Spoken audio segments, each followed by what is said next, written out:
مسلمانوں کل رب کے سامنے کیا منہ لے کر جاؤ گے؟ رسول اللہ صلی اللہ علیہ وسلم پوچھیں گے میرے بعد اسلام کا کیا ہوا؟ تو ہم کیا جواب دیں گے؟ اٹھو اب بھی وقت ہے، اگر اب بھی غفلت کی نیند سے نہیں جاگے تو وہ وقت قریب ہے۔ الحمد لحضرت الجلالہ والصلاة والسلام على سید الرسل وخاتم الرسالہ اما بعد فقد قال اللہ تعالی فی القرآن المجید والفرقان الحمید ولا تفسدوا في الارض بعد اصلاحها صدق اللہ العظیم۔ میرے دوستوں اور بھائیوں اور محترم اساتذہ کرام، علماء کرام، السلام علیکم ورحمۃ اللہ وبرکاتہ۔ آج میں آپ حضرات کے سامنے جس موضوع پر لب کشائی کرنا چاہتا ہوں وہ ہے اسلام اور ہمارے حکمران۔ سامعین محترم، آج کے حکمران روشن خیال اور اعتدال پسند اسلام جس کو کہتے ہیں، موسیقی عام کرنے، علماء کو شہید کرنے، مدارس اور مساجد پر پابندی لگانے کو آج کا جدید اسلام قرار دیتے ہیں۔ اگر آج کا اسلام صحیح ہے تو کیا 1400 سال پہلے اس دنیا کی طرف مبعوث کیا جانے والا نبی نعوذ باللہ جھوٹا ہے؟ کیا انہوں نے ہمیں غلط اسلام پہنچایا؟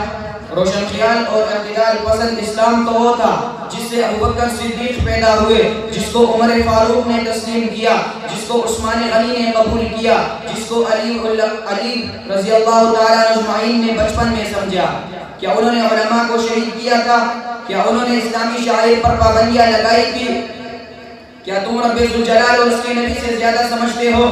جب تخت نشین پر صدیق اکبر بیٹھے تو یورپ تک اسلام کا بول بالا ہوا، جب اسی تخت پر عمر فاروق بیٹھے تو عام غریب لوگوں کو چین سے سونا نصیب ہوا، اور جب اسی تخت پر عثمان غنی بیٹھے تو مسلمانوں کو سہولیات میسر آئی، اور جب اسی تخت پر علی المرتضیٰ بیٹھے تو کافروں نے اسلام کو طاقت سمجھا۔ مگر آج کا حکمران جب اسی تخت پر بیٹھتا ہے تو اسلام مدارس اور مساجد تک محدود ہو جاتا ہے۔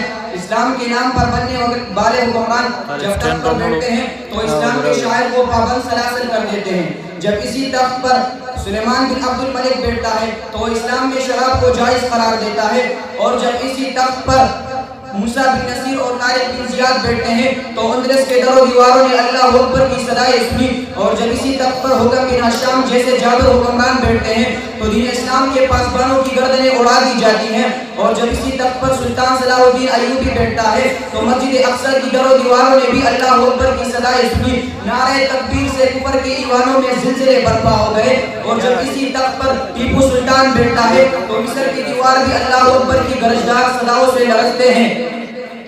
کیا انہوں نے رب کے بھیجے ہوئے اسلام کے احکام پر عمل نہیں کیا تھا؟ انہوں نے تو کفر کے پرستاروں کو گھٹنے ٹیکنے پر مجبور کیا تھا۔ مگر آج کا قادیانی حکمران اسلام کے احکام میں ترمیم کر کے اسے روشن خیال اسلام قرار دیتا ہے۔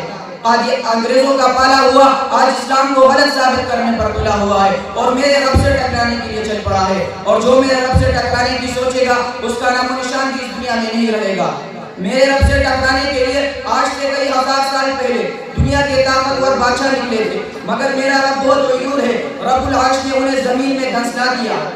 1400 سال کے اسلام کو غلط ثابت کرنا ایک پرویزی مشن ہے، مگر آج سے پہلے آنے والے اس میں کامیاب نہیں ہو سکے، تو آج کے حکمران بھی اس میں کامیاب نہیں ہوں گے۔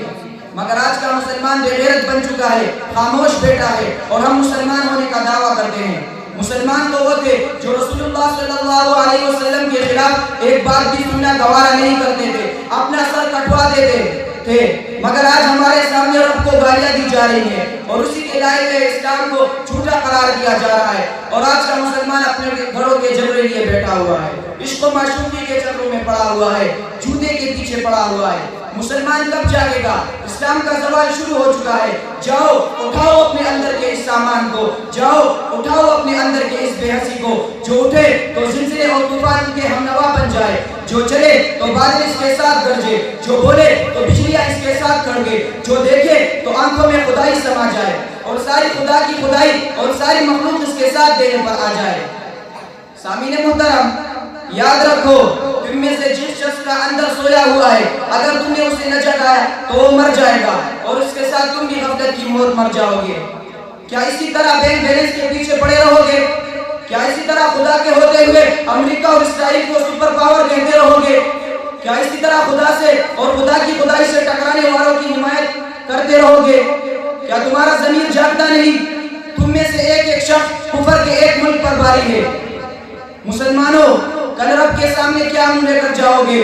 رسول اللہ صلی اللہ علیہ وسلم پوچھیں گے میرے بعد اسلام کا کیا ہوا؟ تو ہم کیا جواب دیں گے؟ اٹھو، اب بھی وقت ہے۔ اگر اب بھی غفلت کی نیند سے نہیں جاگے تو وہ وقت قریب ہے، ہماری گردنوں پر یہودیوں اور صلیبیوں کی تلواریں لٹک رہی ہوں گی، غلامی کی زنجیروں میں جکڑے ہوئے ہوں گے۔